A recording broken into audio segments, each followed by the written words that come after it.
there we want, we are from the logical errors is our the pricing model for the weekly insurance. Okay, worker pricing. So let's go with it. We have 10 sections here. We'll be discussing 9. Like so. Now overview. Now gig workers, they don't really have a fixed salary, which fluctuates from disruptions from environmental factors.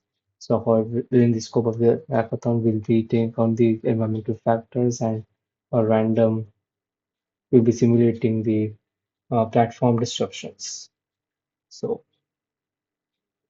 now here is the overall flowchart of our system. So here we take the last 14 S0 daily earning records. Now by S0 is the last 14 good days, like normal days that the worker earns. Like suppose a worker earns suppose like overall like deducing any maintenance, everything the worker enters it as say 600 rupees per day. So on a good day. So it is. So for the last 14 days, we are just going to record the good days, last 14 good days. And from these, we'll be calculating the statistical mean and the variance here. And now this is the main thing here, that is the Markov chain, which will be used,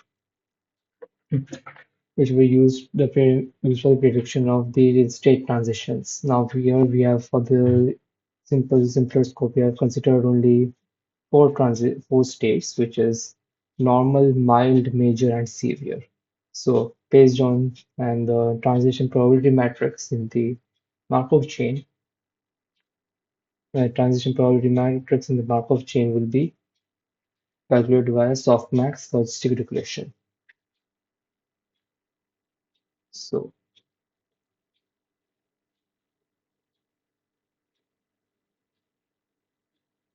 yes. So now for the state, as I said, normal, mild, major, severe. These are state boundaries, which are capped for the simplicity for the given time constraint. Is already capped, and now through the caps we'll be calculating the loss factor. Then there's a Markov chain. So this is the softmax softmax classification through which the Markov chains matrix will be dynamically changing on a certain frequency, say once or twice a day.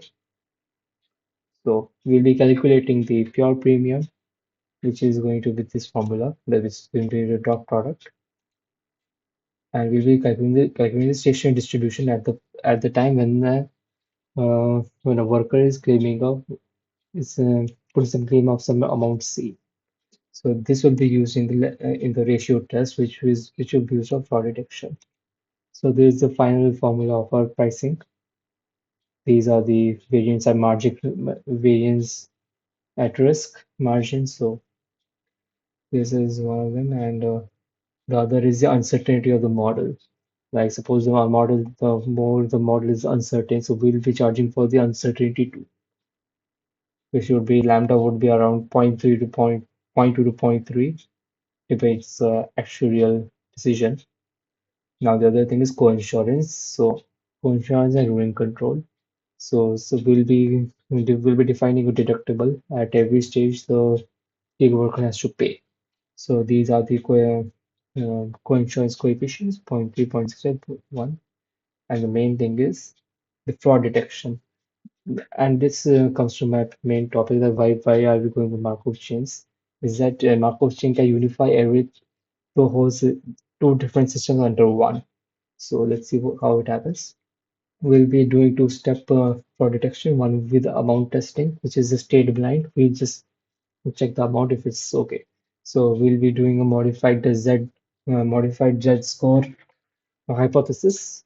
So now we'll be calculating the Z score on the basis of the losses. So if the Z score is greater than 3.5, then we'll be flagging it.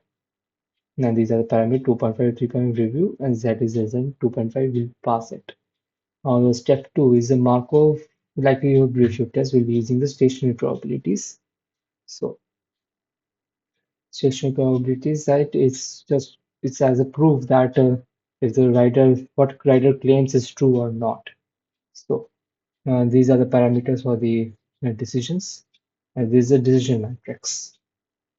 So that is a model for the hackathon. So thank you.